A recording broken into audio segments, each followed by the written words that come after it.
Are you an adventurer looking to take your hunt to the next level? Then you're in the right place. Welcome to East Meets West Hunt with your host, Bo Martonic.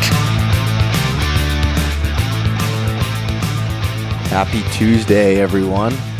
As you can see, I released this episode a day later than normal, and you'll soon find out why I did that. But first of all, I just wanted to say I hope everyone had a good and safe Memorial Day weekend. And, you know, when we truly honor and remember those who have served, are currently serving, and those who will serve our nation. So I just want to say thank you for everyone who did, you know, put in their service, and for those that also had the ultimate sacrifice within it. And again, just thank you to all of our military members, current, past, and future. So the reason why I decided to release this episode on Tuesday instead of Monday had to do with this promotion that Corey Jacobsen is running here that he talks about on this podcast. So this episode is with Corey. Once again, he's back for the third time to discuss physical conditioning and gear, elk hunting gear, and more specifically with daypack hunting.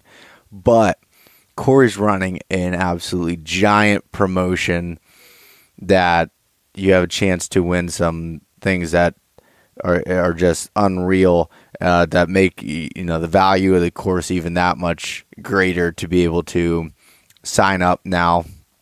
And I'll let Corey talk about that at the end of the podcast, the specifics. But this episode is brought to you by the University of Elk Hunting. So Corey Jacobsen and Elk 101 have put together a fully comprehensive course for anyone from beginners all the way through experienced elk hunters to help you become more successful. And that's why I've had Corey on here a bunch of times to talk a little bit about the course and some different aspects of that to help you become a better elk hunter. So using the code East Meets West will get you 20% off the course and a chance to win these awesome giveaway items that are just truly next level. Again, you'll hear about that a little bit later. And in addition to that, Maven Optics. So Maven has just released their new spotting scope, their small 12 to 27 magnification spotting scope. I have mine that should be coming in here pretty shortly. Really excited to get to use that this year in Idaho.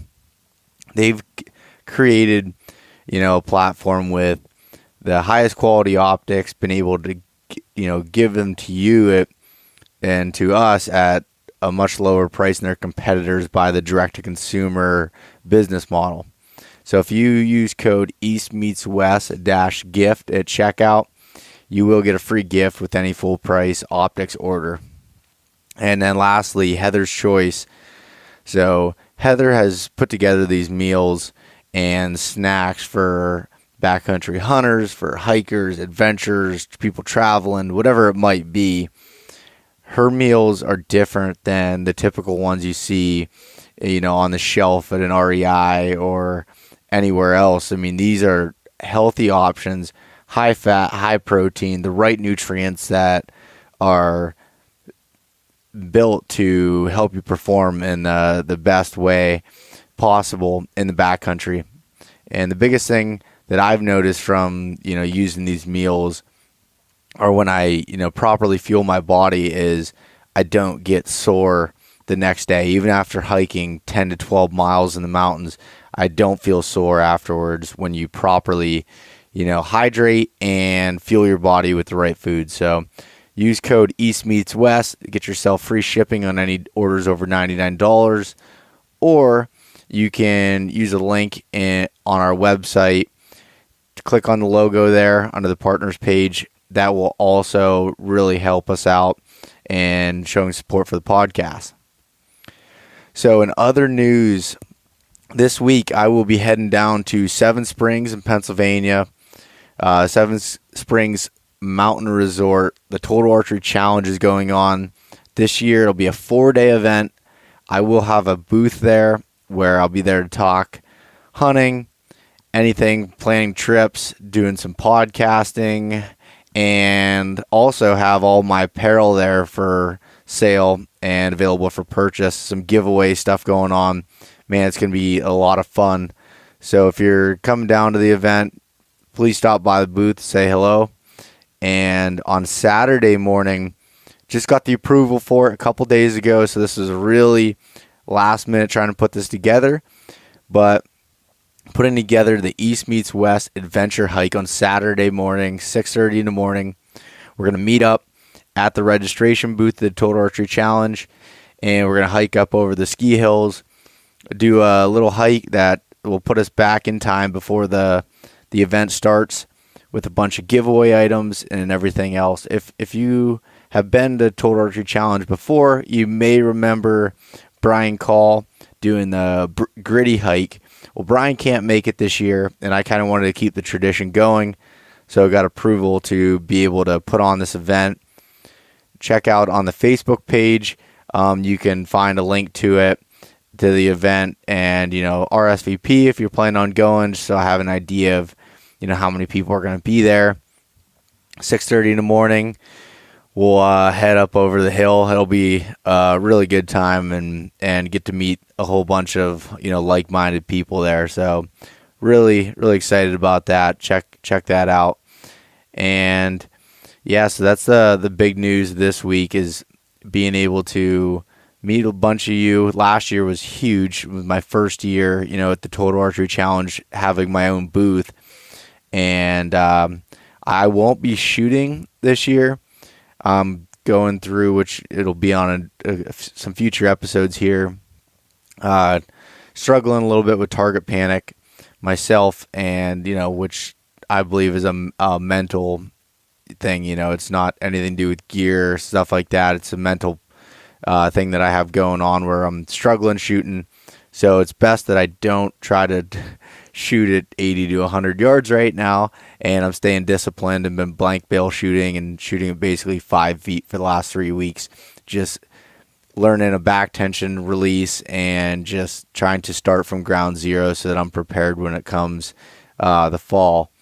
But yeah, I'll be there and be wanting to talk to everybody. Stop by the booth, check it out, and with that being said, let's dive into the podcast here with Corey, and it's perfect time to talk about physical conditioning with, if anybody's going on an elk hunt this year or a mule deer hunt or whatever it might be.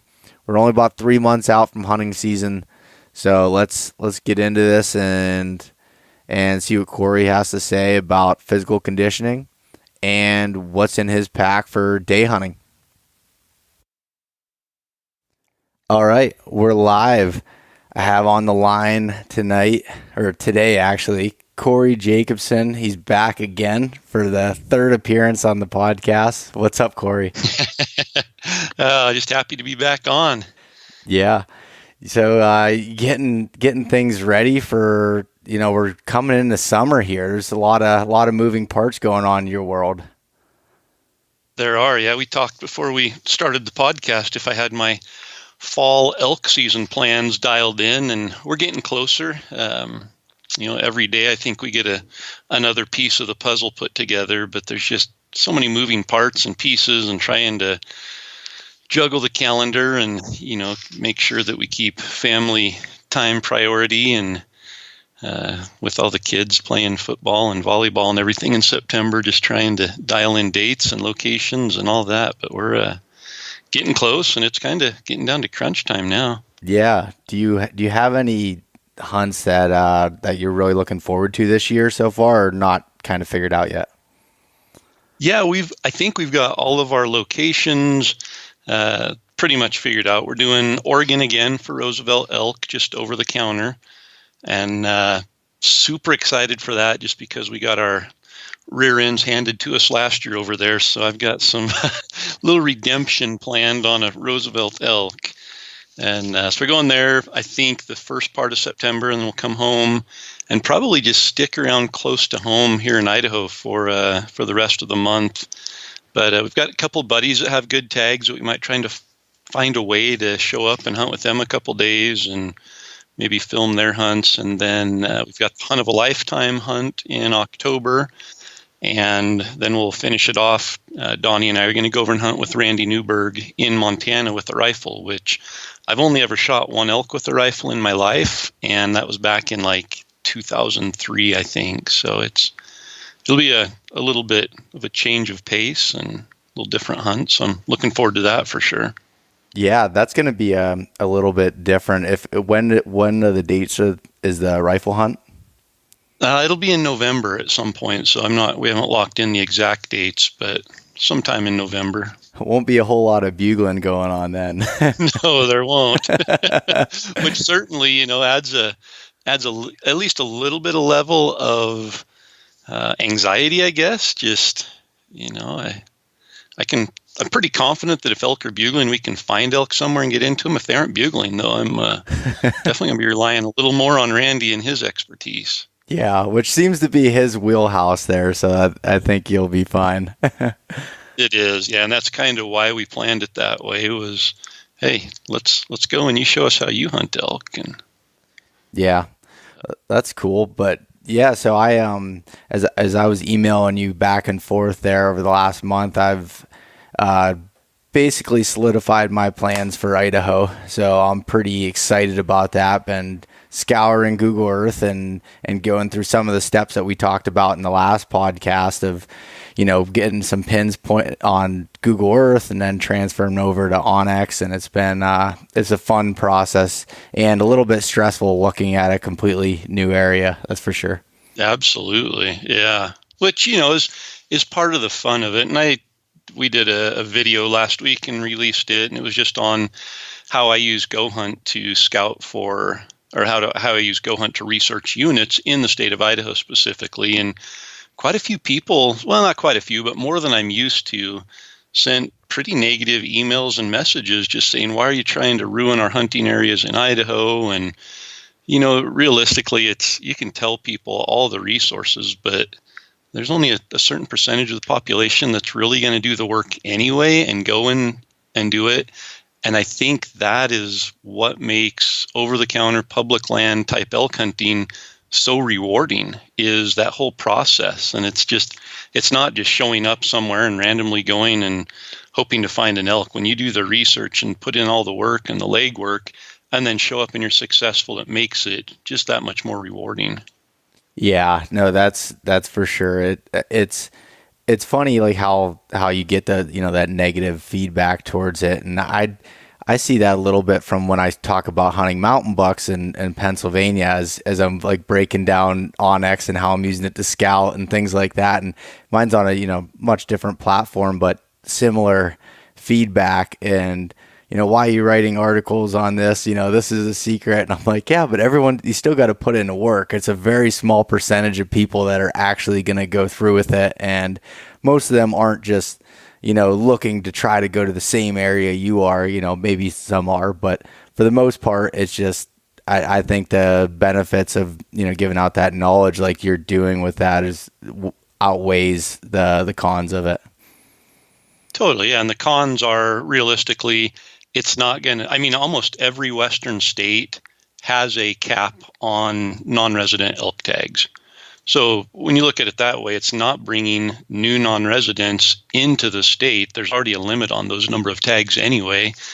And, we aren't giving away secret areas, and we aren't telling people where to go hunt.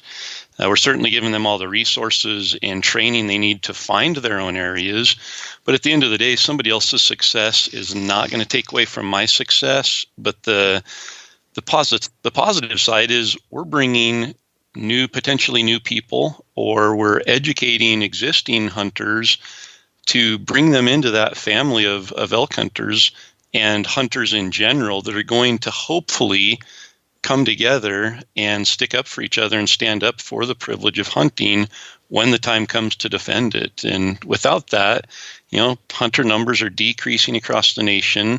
And if we don't recruit and bring more people in and share our passion for it and share information that will make them excited for it, it's not unrealistic in 10 to 20 years to think about some of these Western states not allowing either A, non-resident hunters to come at all, B, not allowing over-the-counter tags at all, everything going to a draw, or worst case, losing hunting altogether. And it's just with the political landscape and temperature, and I don't know, there's a lot going on that I really feel that recruiting people and sharing information in a way to encourage people to come on board with us is it outweighs any minuscule negativity that I think it's pretty important to do.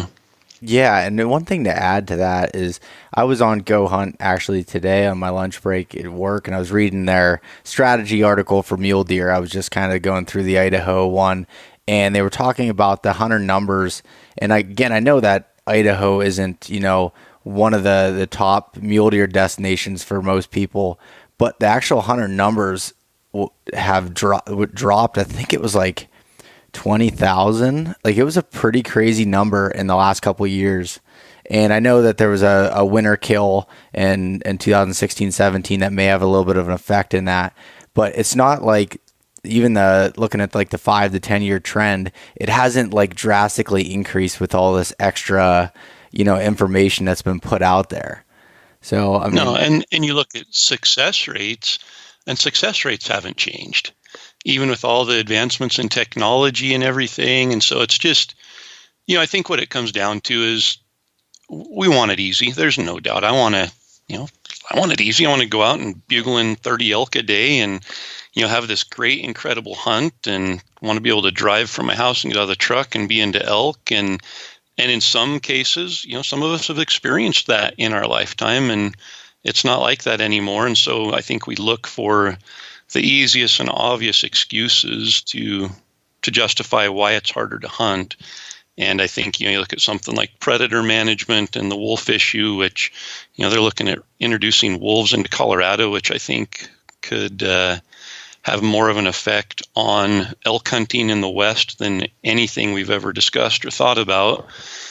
You look at public land issues and some of those things, and there's bigger battles that are have a far bigger effect on elk hunting and that need our attention far more than squabbling over providing information to somebody on YouTube. Yeah, and in the end of it, it's the only argument that anybody could have against it is for selfish reasons, their own selfish reasons, and that can't. I mean, that's just being honest with it. It's the last thing I wanted to say about that is I was reading an article the other day online that Dustin Rowe wrote, and it had to do with sheep hunting, but the quote can kind of be applied to anything, in my opinion.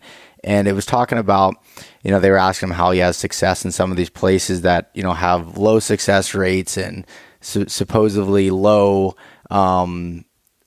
just like odds of trophy potential, things like that. And he had stated that, if they have a tag quota for a certain species in an area, in his case, he was saying for sheep, he's like, then there's animals to be found. You just have to work hard and not give up at it, and it can be had. A great experience can be had anywhere, no matter what the success rates are, what the animal numbers are. Yeah, sometimes you can, find better areas that are will give you a little bit more success than others, but if you work hard at it and work harder than the rest of people, and just again get out there, you can find different success no matter what the people numbers are and everything else. So I thought that was a really interesting perspective of looking at it, and kind of helped me in the process, because sometimes I dive so deep into things that I stress myself out a little bit when I'm looking at areas, and what's where am I going to find the best success, and I'm looking at it, I'm like, no, how about I focus on my elk calling and my and everything else, and getting my gear dialed in and everything else, to my fitness, to focus on this hunt, and go with my gut and my knowledge from, your online course and some other different avenues of learning how to scout. So totally. Yep. Just thought that was interesting. But so today, Corey, I want to talk to you about a couple different modules in your online course. So I'm not going to go into a whole big introduction of you, as you've been on here a few times and your online courses if you listened to the podcast before, it's in the introduction here, as it's something that I've been a part of and going through the course now. This will be my 4th year going through it, and it's been extremely helpful for me. So I wanted to dive into a couple of these sections here, especially with the time of year. Physical conditioning, as we're getting in shape or hopefully staying in shape, and also the gear side of things, as you need to maybe either get some last minute things to help you train throughout the summer with it, or you're starting fresh, to give people some ideas on that. So what do you think about diving into physical fitness here? No, I think it'll be great. And, you mentioned the key there, and I think I've probably talked about it before, but I used to be that person that, didn't stay in shape year round. And I think I was active enough that it worked out okay. But with that being said, I can still remember going to the gym, July 15th or July 20th. And that was my start of elk season physical conditioning. And I'd push hard for 6 weeks. And I was young enough and active enough and, just being out in the woods enough that I didn't have to, it was good. I was in good shape with that amount of work. But working a day job and not having time to be out and starting a family and having young kids and everything, it definitely transitioned. And my wife used to laugh at me because I'd say, I'm going to start working out next week and getting ready for elk season. And she knew back then something that I didn't realize, and it's way easier to get in shape and then stay in shape year round and make it a part of a lifestyle than it is to cram. It's kind of like studying for a test. If you wait until the last minute and stay up all night cramming, yeah, you can make it and you can get by, but you don't retain that information nearly like you do if you absorb it through a longer period of time and make it a part of your regular habits. So physical conditioning, I think if folks aren't working right now towards it, I think now is a great time to bring it up and hopefully motivate and inspire people to start it now instead of waiting any longer. Yeah, and there's so many different, aspects of, your everyday life that it helps out. I mean, when I'm working out regularly, I'm in a better mood. My energy levels are better. It usually correlates with eating cleaner. There's a whole, plethora of things out there that benefits that physical fitness and staying in shape can do, even in addition to elk hunting. But with you, with your online courses, we go through the kind of the chapter there. It talks about, the why behind it. And you kind of just, covered that there. But as far as with elk hunting, if anyone's coming, from whitetail hunting or anything else in a different part of the United States, the Rocky Mountains are definitely no joke. And I'd learned that firsthand. And Corey, if you want to kind of talk a little bit about your thoughts on physical conditioning for specifically elk hunting and kind of the physical demand that it takes to hunt for a week straight. For sure. And I think before we dive into some of the specifics, it's important that everyone understands we know that everyone's in a different place in their life, their abilities, their age, the time that's available to spend working out. Some people have an outside job where they're outside every day in the hills and staying active, and some people are stuck at a desk and it's harder. Lifestyles, eating habits, all of these things that really contribute to that. And so as we talk about physical conditioning, I think it's important to remember you don't have to be in marathon shape or Ironman shape or anything to be a successful elk hunter. But with that being said, elk live in pretty rugged places, and to put your body in that situation to chase them for 6 to 8 to 10 days at a time, you will crash during that 8-day period if you're not prepared. And you may not even make it out of the gate because there's, you come from an elevation of 300 feet above sea level and you go and hunt elk in Colorado at 10,000 feet.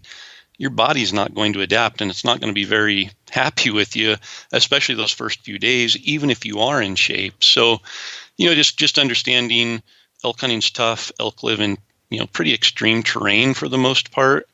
It's going to be challenging on your body day after day. There's an endurance aspect of it. The confidence that you have to be able to go over one more ridge or to chase a bugle down into a canyon, those opportunities are going to increase your success if you're confident in doing that. And then lastly, when you get one down, I think that's really when your physical conditioning is tested. When you start processing the elk and then have to pack it out of the woods, you'll learn really quickly what muscle groups you're going to need to work out for the next 11 months. Yeah, I mean, and when you get to say that point, and I haven't been there with elk yet, but I know this even with whitetails. Say you get one down, it's after a long day, you track it, and it's dark out by the time you have to start processing it, and you cut it up and put it in your pack, and at that point in a normal day you'd be getting ready to go into sleep, and you're already walked all day, hiked all day, and it takes your physical fitness and also your mental strength, which I believe can be a lot of it correlated to the shape that you're in, to kind of get you out of those situations and make it a little less painful. Absolutely. And I think you touched on the mental aspect of it, and that's one of the aspects of elk hunting I think a lot of people overlook or just miss completely, is being mentally strong. And when you physically work out, and we can get into more details on the conditioning side, but I'm not talking necessarily being at a gym and doing, bench presses or squats, although for a lot of us that is important. But whatever you do to push yourself physically, your body's going to respond. And the more uncomfortable you make it right now, the more mental strength you're going to get, the more confidence you're going to have, because your body's going to realize, I've been pushed before. I can push through this, and I know I'm going to be okay. And for people that haven't pushed themselves and haven't pushed their limits, they get in those situations, which I will almost guarantee you're going to face those situations if you're elk hunting. And if your mind is not built up and strong from pushing yourself through the off season, it's going to be really easy for your mind to give up. And if your mind is in it, your body will respond. If you have a strong mind and mentally you're tough and conditioned, you're going to be able to tell your body, do it, and your body's going to respond and do it. It'll respond to just about anything. Yeah, and like you said, your body is capable of way more than you think. It's usually your mind that quits first, and but the problem with that is if you haven't pushed yourself to those extremes or to that point of almost breaking or just pushing your mind to that different level, then you won't know what to do at that standpoint, and you might quit, or you might take a morning off or a day off because of this or that. And I don't know, for me it was a huge learning curve. What I thought was in shape and the workouts that I thought was getting me in shape, that I was huge into weightlifting all through college and everything else, but it was the wrong types for something like elk hunting. And I learned quickly my first year when my mind was just, there was certain parts of that hunt, and I don't want to make it sound like it was terrible or anything, but it was definitely playing tricks on me. Yeah. Yep. No, and I think it's, you mentioned you've lifted weights a lot and it wasn't the right muscles or whatever. And it's important to consider what you're going to be using when you're elk hunting and structure and tailor some kind of a workout program around that. And, we've hunted with people that have come out and ran on a treadmill, and that was their workout, is every day or every other day they're running 3 miles on a treadmill. And well, that's great. And you might be able to jog for, 3 miles across a flat. The second you hit a hill with a 30-pound pack on your back, it's a completely different situation and your body's not prepared for it. And, we talk about elevation masks or training masks, and they really don't work. I mean, that's just the bottom line. To take you from 1,000 feet in elevation to 10,000 feet in elevation, a mask just isn't going to help you. And going and doing bench presses isn't going to help you. So just knowing what to do and trying to replicate what you're going to be facing and what your body's going to be put up against is, I think, vital. And I think on the most simplest form, put on a backpack with 40 pounds in it and go and find the steepest hill around you, whatever it is, and start just climbing up and down it. And, that's going to work the muscles you need, your back, your shoulders, your core, your legs. Those are the important ones. Plus, you're going to be getting that cardio that's going to expand your capacity to be able to take oxygen and turn it into energy. So what type of workouts, or what's your kind of plan look like? Are you spending a lot of time in the gym, a lot of time in the mountains, or a little bit of mix when the time permits? It's kind of a mix. We do a lot of shed hunting, so we're just kind of winding down shed season, and we do I don't want to use the word extreme, because there are people that go a lot harder than we do, but a lot of the areas that we shed hunt are 8 or 10 miles hike back into there. And so we're going for a 3-day backcountry bivvy hunt looking for elk sheds. And so we'll carry 30 or 40 pounds of camp on our back and hike in 8 or 10 miles. And then the whole next day we're climbing 3,500 feet in elevation from camp up looking for sheds. And, it's an extreme. We're covering 10 miles a day. And then we're hiking out, hopefully loaded down with our camp and all of our sheds.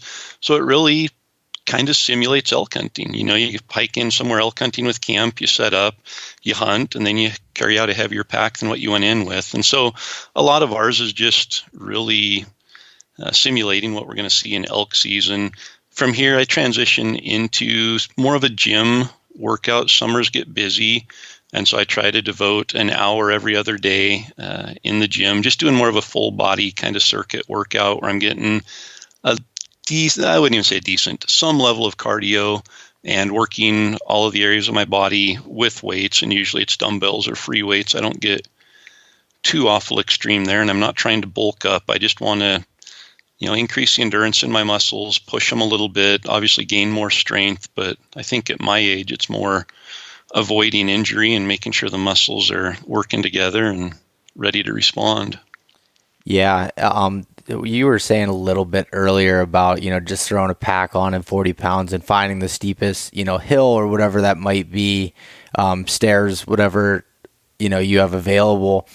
I think it was a little over a year ago, I did an article on this topic for Eastern and Midwestern guys and girls, and I interviewed, I think it was 5 guys from different states, and then myself with Pennsylvania, and just talked about like their plan with it. And just about anywhere you go, if you can have either some sort of hills within, a short driving distance, or, some people are, building step up boxes and doing different things like that. But every single person had something in their workout around having a pack and weight on, and being able to figure that out. And, I'm lucky, and a lot of people here that live in the Appalachian range, we have the Appalachian Mountains here. They might not be as tall, but a lot of areas are just as steep, and you can find that. Yeah, you don't get the elevation differences, but you can find that. And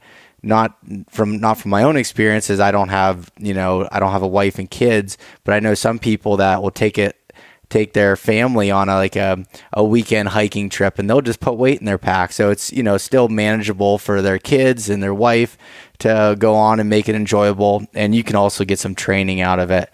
So I think from an infield standpoint, if you can be able to do that a day or so a week or whatever you can, fit into your time schedule, that definitely helps out. And I just kind of wanted to give a little bit of a perspective from, us in the East that may not have, the mountains out the back door, I guess. Yeah. And when you look at it, even in, for us that live out in the West in steep, rugged terrain, we're typically probably not going to hike more than 200 yards up a hill before we have to stop and recollect and catch our breath. And so, you don't need a 4,000 foot elevation gain to be able to test yourself and push yourself. If you've got, like you said, just a hill that's 300 yards, whatever it is, go and tackle it and just go up and down, because down is, as much of a workout as up on muscles and tendons and joints and everything. So, and in the online course, in the University of Elk Hunting online course, knowing that everybody's different, knowing that everybody has different time restrictions and access to gyms and home gyms, there's 4 different programmed workouts based around all of those differences in the online course that people can do if they're looking for some motivation or for some help. And some of them are a backpack on, where you just go outside and do burpees and push-ups and step-ups on a rock or whatever it is, and then get in a half-mile hike. And some of them are just, all you need is a sandbag and a box, and you can do it in your garage or out in your front lawn. Some of them are full, going to make you sweat and hurt, almost a CrossFit style of in-gym workout that uses a lot of body weights. And some of them are just more of that core, where you're doing squats and overhead presses and deadlifts and pull-ups and things like that. So, I mean, it really, everything's going to depend on what your goals are, what your time is, what you have access to. But I guess the really important thing to stress is do something. Do something today that's going to make you more prepared for elk hunting tomorrow. And if you start now, in 3 months, you're going to be in better shape than you are today, which I truly feel is going to make you a better elk hunter in 3 months than you are today. Yeah, and like you said, I think the point that you said about just doing something is such a huge point to stress. I know I got into it before, where I'm like, oh, if I can't get an hour workout, what's the point? Well, once I was traveling a lot for work and realized I only had 20 minutes in a hotel room that I could do, or whatever else it is, you find time to fit it in, and it can be, extremely beneficial with it. So that's like you said, on the online course, you have all the different sections. You have, Brian Call on there doing a certain section. You have Mark and Jeff Skousen. Am I pronouncing their name right? Yep. And Dan Staten, and then you have another one with Russ on there doing the workout outside, stepping up on the rocks and everything. And they're really good videos, and you can kind of, either follow along their workout plan that you have right in the course, or you can kind of mix it together and find your own, mix for it. So that's definitely beneficial. Yeah, and I think the important part, and the reason that that's included in there, is if you're coming from back east or somewhere and you've never been to elk country, you might not know what to do. And you're looking at it going, oh, I'm just going to go get on a treadmill and jog, and I'll be in better shape. And you absolutely will. But realistically, you aren't going to do a whole lot of jogging on flat or even slightly inclined terrain when you're elk hunting. And so I think working out and doing exercises that replicate what you're going to be faced with and what you're going to be challenged by in the elk woods is really important. Yeah, no, I completely agree. This year I took a little bit of a different route with it, and I signed up for the Mountain Tough Fitness course. Yep. And man, that's been extremely beneficial. One, it definitely kicks your butt from that standpoint, but I think it's really helped me kind of push my limits and see different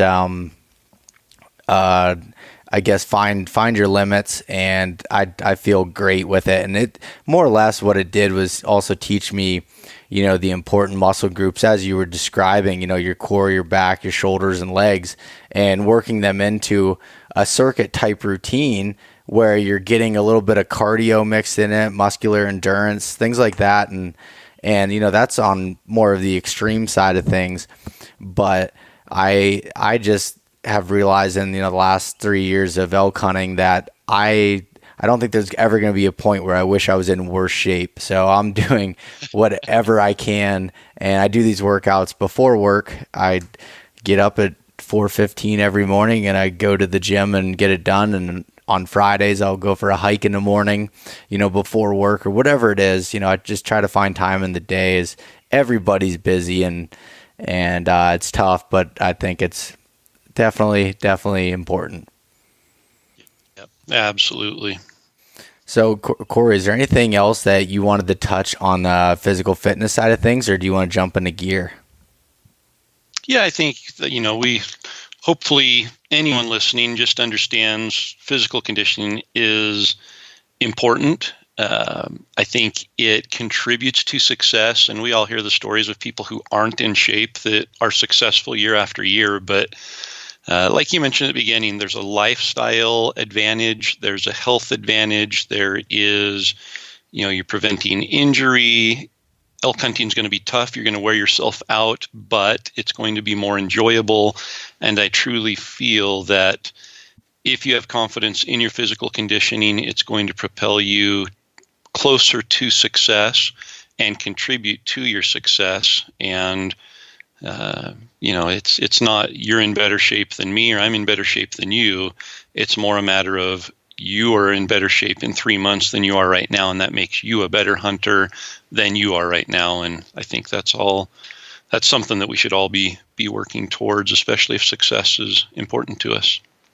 Yeah, very good point. Like you said earlier, we are all in different stages of our life and different ages, and what we can physically do, anything else, and just anything that you can do to help. I mean, I think that's crucial. And again, I'm speaking of it as not saying that I'm an experienced elk hunter or anything. That's just from my first few experiences. Physical conditioning is definitely a big part of it, and more in the enjoyment factor than anything for me. But and also whenever that elk all of a sudden bugles way up there and you're running up the hill after it, that's when I started incorporating sprints a little bit in my workout too. But yep. I know guys that'll just shoot 40 yards with their bow and they'll sprint to the target, and then obviously you have arrows in your hands, so you have to come up with a realistic way to get back to your bow. It may not be sprinting, but then get back and do burpees or do jumping jacks or have a jump rope there and do something to elevate your heart rate a little bit. Pick up your bow and shoot your 4 arrows or 6 arrows and then sprint to the target, and just incorporate your daily or however often you shoot, just incorporate a physical element to that. Or if you're busy and you just don't have time, get up in the morning before you go out and eat breakfast and do 50 push-ups and 50 sit-ups. You just do something, and don't wait until August 1st to try to cram, because that's one test, and the mountains are one instructor that just they don't have any mercy for those who don't prepare for that exam, and it will test you. Yeah, Corey, and like you were talking about using, being able to shoot your bow and get a workout in kind of at the same time. I've been to the point where I've mowed the grass push mowing with a 50-pound pack on, and just to get that workout in. I'm running low on time. I get home from work only a few hours or so till dark, and I need to cut the grass before it rains, and you can kind of double duty it and kill 2 birds with 1 stone. This past weekend I was taking trail cameras out for whitetails, and I put 50 pounds in my back, filled up a sandbag, and took that out with me just to again, use the best of my time that I have available to, get a little bit of a workout into. Yep, absolutely. All right. So to switch gears a little bit here, I wanted to talk, this topic, is something we could, extremely dive in deep with. And I did recently, I don't know, Corey, do you know Mark Hulsing from Exo Mountain Gear? I do. I know Mark fairly well. So actually, today, as we're recording this, I just released the podcast I did with him, and we went down and broke down his whole gear list of 4 to 5 day backpack elk hunt. So it was just nothing but going through the gear, explaining what it's used for, and kind of doing that. So kind of what I wanted to do with this podcast is talk about gear from the standpoint of what it is to you as far as the importance of it, from a safety, a comfort, and efficiency level, as well as, what you're doing to be able to, buy the right gear that you need, and, but being able to save maybe a little bit of money for tags. And then there comes the other side of looking at it where, you don't want to buy something and then it fail, and kind of looking at it from an investment standpoint. So I guess to start out here, Corey, do you think gear is important, and kind of why would you say that? Yeah, and I think, it's important to understand your style of hunting. If you're going to be sitting in a tree stand over a water hole the first week of September, your gear is going to be completely different than somebody who's rifle hunting third season in Colorado during the first week of November. So understanding your style of hunting, the conditions you're going to be in, the potential weather, some of those things is going to help kind of dial in not only what level of gear you need, but what gear needs to be your focus and what could be deemed essential gear.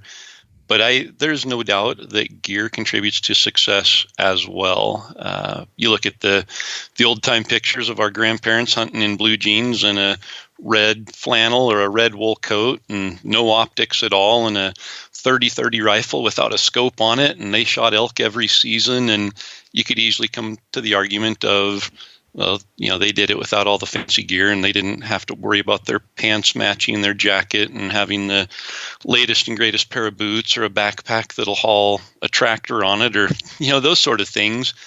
But at the same time, there is an advantage. It contributes to success. I think you can be more successful with the right gear. Again, like physical conditioning, you don't have to have the best gear to be successful. But then it comes down to, if you're going to elk hunt every year, there probably are some things that are worth investing in, higher quality gear that's going to last you, that you don't have to replace every year or every 2 years. And then, again, finding out what is most important to you, and at least identifying those essential pieces, and then maybe putting more priority on obtaining those pieces.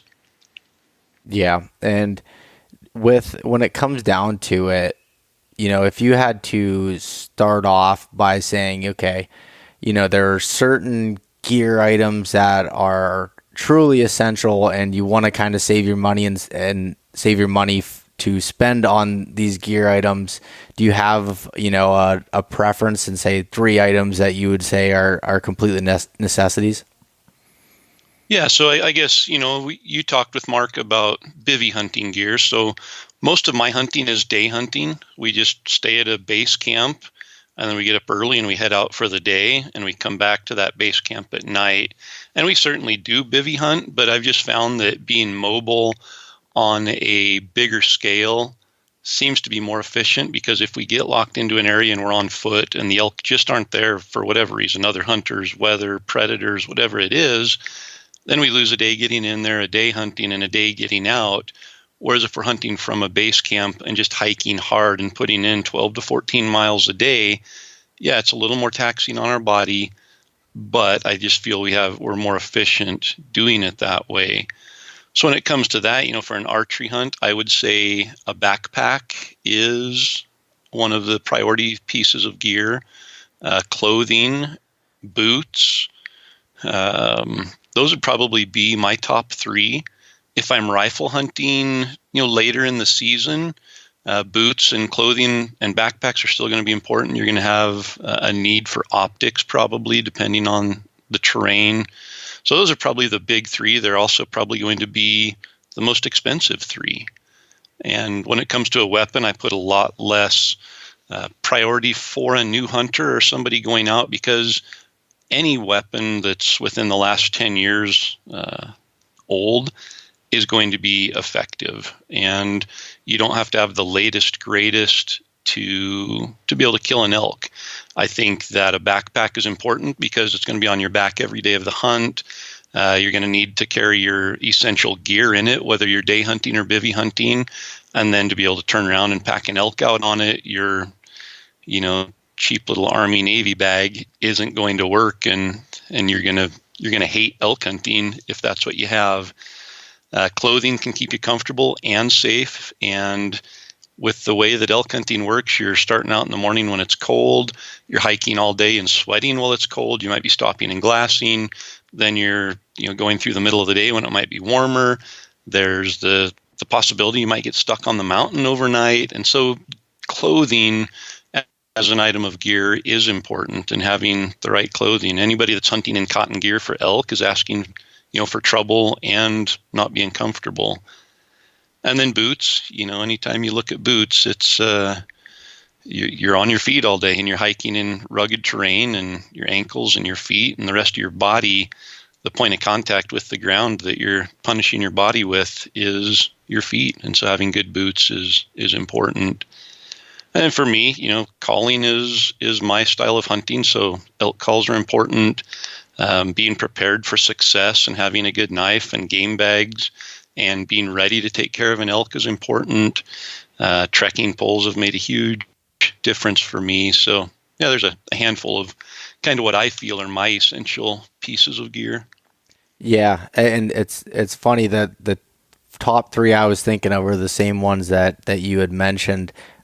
From experience with a pack failing my first year with the main buckle, me and my cousin actually both bought the same pack and got it on sale on a Memorial Day sale, and the main buckle broke on his that went around the waist belt, and I had a couple compression straps, buckles break, and just it was a struggle. And so, the next year I invested in which that wasn't a bad pack by any means, but I invested in a little bit better pack, and one that correctly fit me and everything else. And then from the clothing standpoint, with my background of building systems for people when I worked for a Sitka dealer and everything, that's when I truly learned. I mean, most of us whitetail hunters, if you're going into a tree stand, a lot of times, it was just going in and your cotton t-shirt underneath your clothes and cotton underwear and socks. And now I've learned the benefits of running synthetics and merinos even for whitetail hunting, but that just doesn't fly at all, when it comes to elk hunting. And like you said, when it's cold in the mornings and you're sweating and everything else, it's something that's able to dry out. And I think base layers are something that are overlooked a lot, and I just wanted to make sure I stress that point. Don't just get the nice jacket. Everyone wants a nice hunting jacket, but I truly believe base layers are more important than that.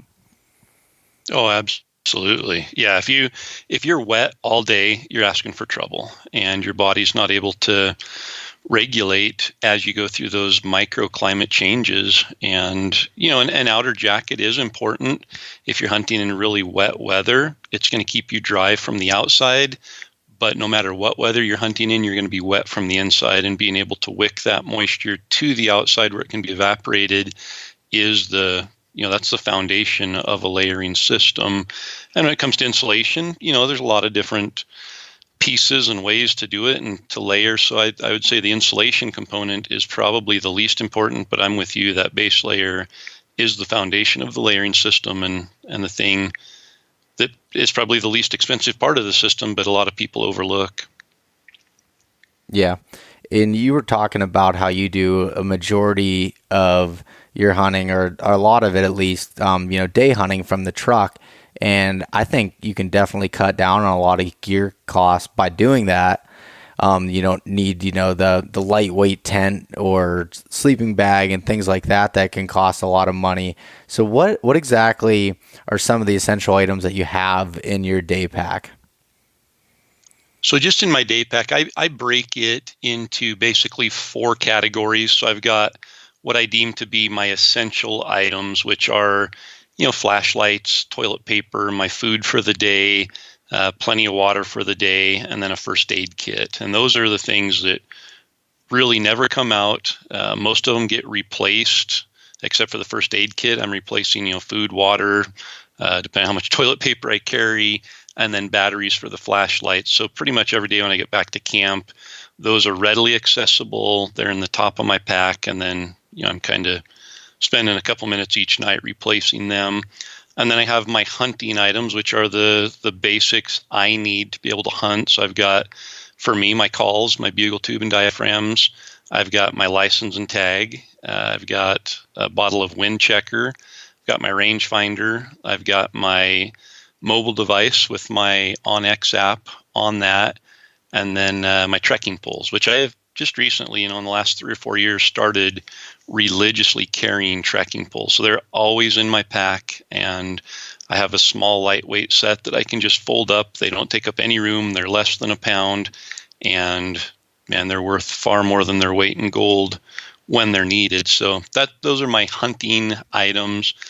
And then I've got my kill kit, which, is at the bottom of my pack. It's just organized in a little pouch, and it sits there until I'm successful. And that's my knife with extra blades. It's a roll of flagging ribbon and some parachute cord. That's where I usually carry my camera and extra batteries for the camera, depending on, the hunt and what we're trying to capture from the hunt. And then I've got game bags and some baby wipes. And I also carry just an extra flashlight and batteries, usually just a smaller, lightweight one in there, because I have packed out elk quite frequently well into the night or through the night, so it's dark. And if I happen to lose a headlamp or a flashlight out of my main pack, I've got a backup there. And then the optional items would be something like a decoy if I'm hunting in terrain where I feel a decoy might be effective. If I'm hunting in a climate where a rain jacket, I usually don't wear rain gear in September, especially where we're hunting from a truck camp. I know I can go back to camp each night and put on dry clothes for the next day or dry out if I need to. So I usually don't carry a rain jacket unless I know, hey, there's thunder showers today and I'm going to hunker down under a tree for a couple hours. But I don't know if I've hunted more than 5 times in the last 5 years in a rain jacket, like actually hunted elk in September wearing a rain jacket. Okay. And you, I know that you run an Exo Mountain Gear pack. What size are you typically putting all of this in? For day hunting, a 2,000. So 2,000 is more than sufficient for a day hunt. And the nice thing about the Exo is then, it's the same frame as the 5,500. So it'll carry those same punishing loads of elk meat, but be really small and compressed for fast and light day hunting. Yeah, that's important to be able to, you have that smaller pack. And Mark touched on that a little bit on the podcast did with him about, making sure your pack's fit for what you're doing. You don't need a giant pack because you'll just fill it with stuff. So that was an extremely important part and something that I, learned a little bit of myself. So, and I've even got we're shed hunting, I'll take just the frame of my Exo pack and just the load hauler on it, and then just put my lid on top of it there, and I'll put all my gear for the day just in the lid. And I mean, that system is 2 pounds, if that. And again, I can haul, as much weight as my body. The pack is not the limiting factor on hauling weight at that point. And so there's, like you said, I like to make sure that the pack is streamlined and not any bigger than what I need for 2 reasons. Number one, to cut down on a little bit of weight, but number two, just because I know if it's big enough, I'm probably going to make the decision to carry more than what I need. And if I have to decide to leave something behind when I leave each day, it just makes it easier to say I can't take that, or I'm not going to add the extra weight or bulk of a rain jacket today. It's not looking like it's going to rain, and I know I'm coming back tonight, so I'm going to leave it. Whereas if I had a bigger pack and there's plenty of room, I'd probably carry 3 or 4 pounds of extra weight, which after 14 miles a day and 7 days, that 4 pounds definitely contributes to fatigue. Yeah, and in the online course, you have your gear list, written down and how it comes out to 14 pounds, which really made me think about what I'm carrying. Because I think my day hunting setup was still close to 30 pounds, and that's way too heavy. And when we went in bivvy hunting for sheds here a month ago or so, my 3-day bivvy pack I weighed it, and I think it was 32 pounds, and it was heavier than I wanted. But we were going in, weather was going to be inclement. We knew that we were going to have rain. I'm really cold. I get cold easily. So this time of year, there was still snow and stuff where we were going. So I had to carry a little heavier sleeping bag, and water was a concern, especially going in. So I had to load up on water from the truck. And so, having a pack that's 32 or 35 pounds versus one that's 25 to 28 pounds is a huge difference over 10 miles. And anything you can do to comfortably save weight, I think, is a benefit to you.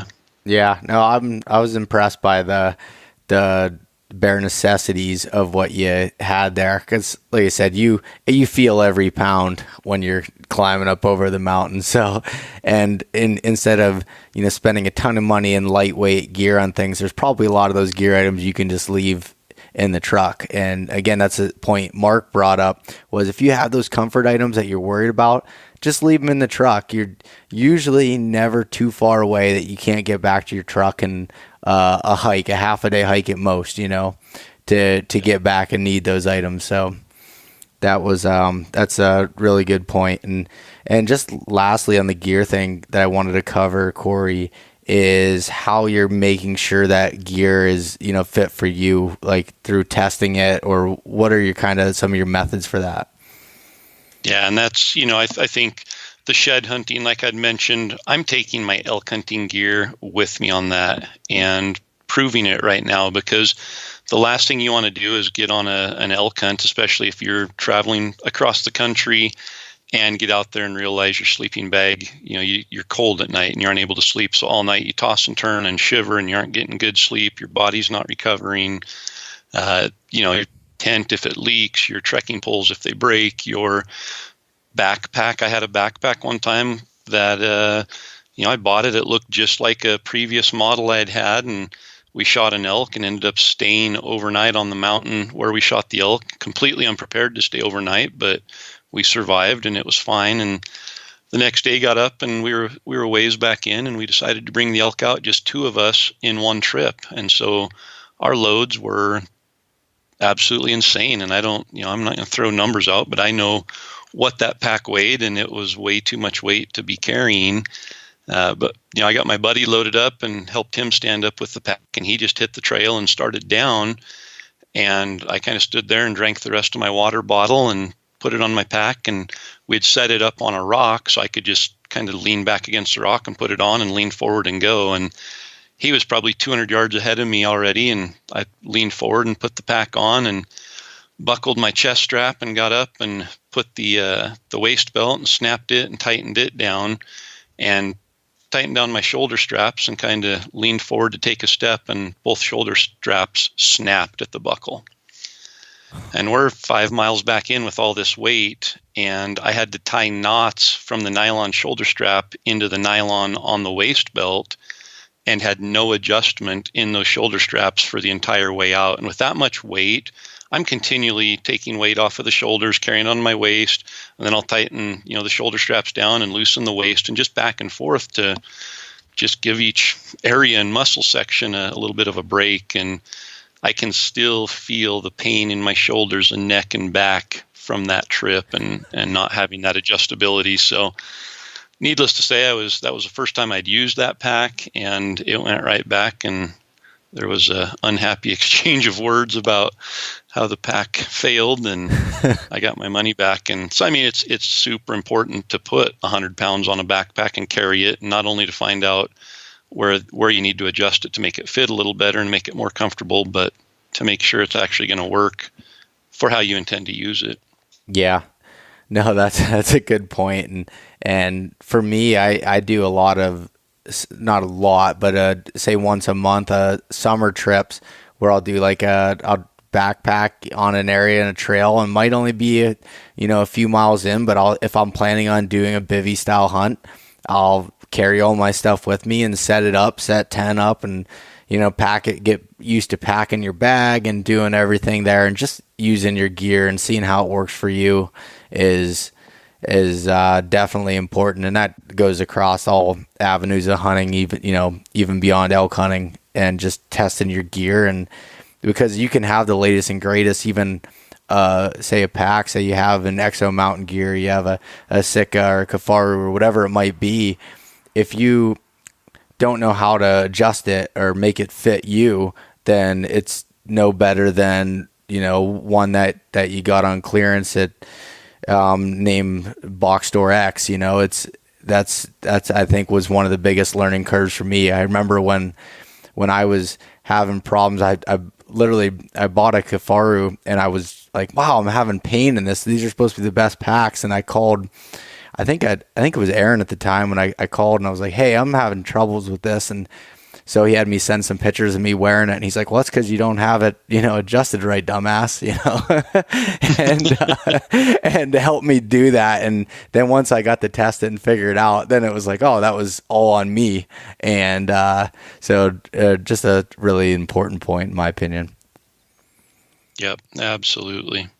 Well, cool, Corey. I think we covered a lot of really good parts here from the physical conditioning and the gear standpoint. Again, we're in a crucial point, especially if you're planning on elk hunting this year, to start testing this and getting or staying in shape with it. And I'd really strongly urge people to check out the online course. You were generous enough to give the listeners 20% off by entering code East Meets West at checkout there, and diving into the details and really getting to see the course lined out.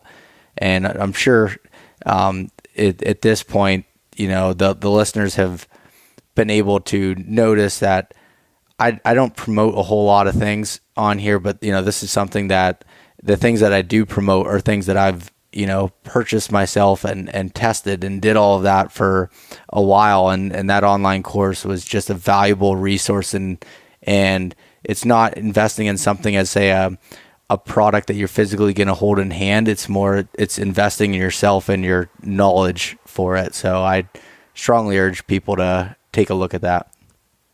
And you kind of stole my thunder there, but that was where I was going to go. Is we just got done talking about gear, and the most important piece of gear that you own is you. And you can use that as the weapon, the gear, whatever it is. But so many people go out and spend $1,000 on a new bow and $600 on a backpack and $400 on boots, and all of this money they're spending.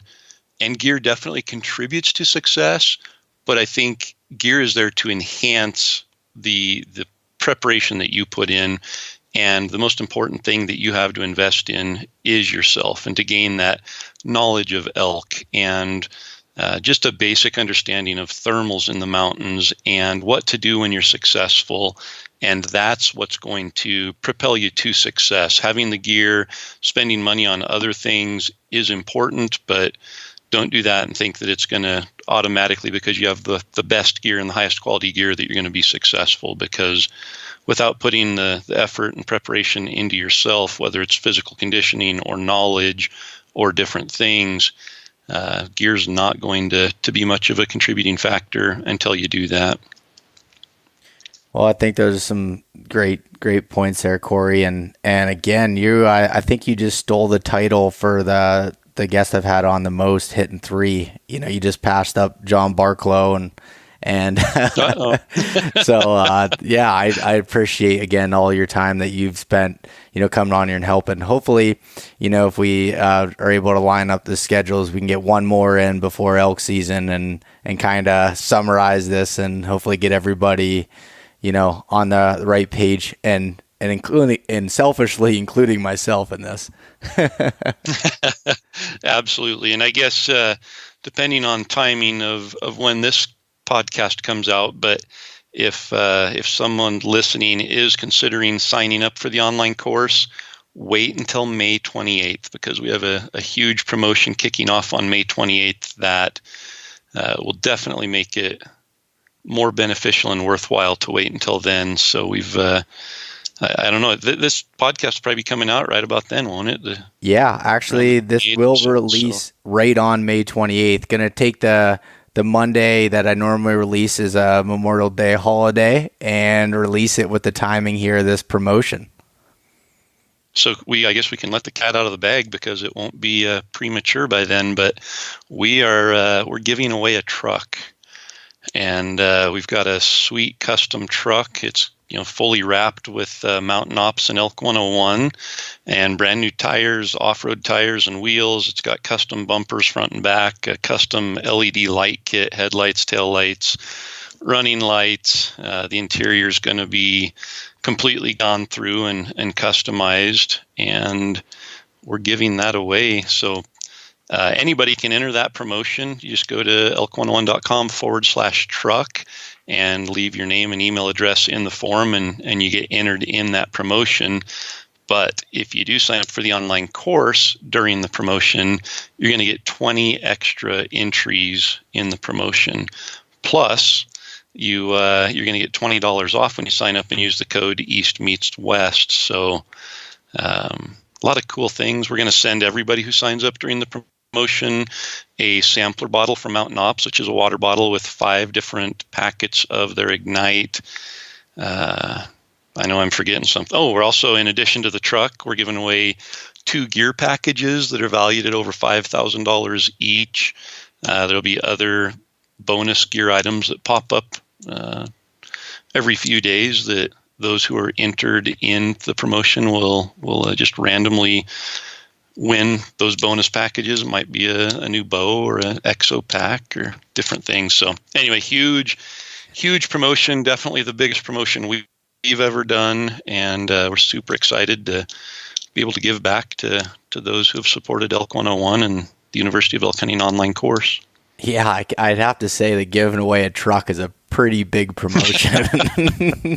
Yeah, it's a little nerve-wracking, hoping that it pays off and there's a little return on investment, but at the same time, it's super exciting just to be a part of it. Yeah, and it's pretty bad when you're like, oh, and we have 2 packages of $5,000 worth of gear, when normally that's a main package deal right there for the promotion. It's kind of a little bit overshadowed by the truck. I know. Oh yeah, and a couple of gear packages with rifles and bows and backpacks and coolers and stuff like that. But yeah. Last year we gave away $30,000 in gear last year.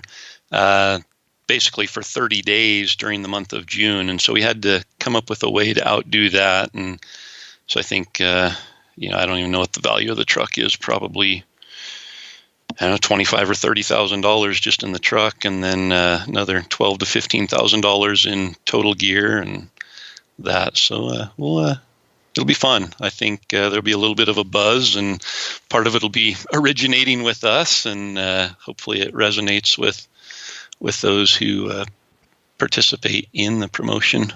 That's mind-blowing. But yeah, I'll definitely be, promoting that for you as well, and because, one, the people are getting all the knowledge out of this that they can of the course, and having the chance at that.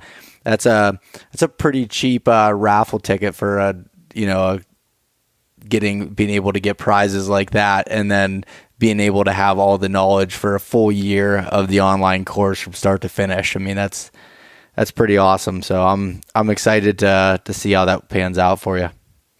Yeah, absolutely. But all right, Corey. Well, I took up enough of your time here. So again, thanks for coming on, and hopefully we talk again on the podcast before hunting season. And if not, I'm sure you and I will be, in touch in the meantime. But good luck with your planning process here. No, you too. And for everyone listening, good luck with that. And I would be ecstatic and honored to meet back up here on the podcast before hunting season and talk about dialed in plans. And I know the excitement level will be much higher as we get closer. Yeah, that's for sure. All right, Corey, we'll talk soon. Sounds good. Thanks, Bo. Thanks so much for listening to this episode of East Meets West Hunt with your host, Bo Martonic. For more great content and to stay up to date, visit eastmeetswesthunt.com, Facebook at East Meets West Outdoors, and Instagram at East Meets West Hunt. If you enjoyed today's episode, please review and subscribe, and we'll catch you next time.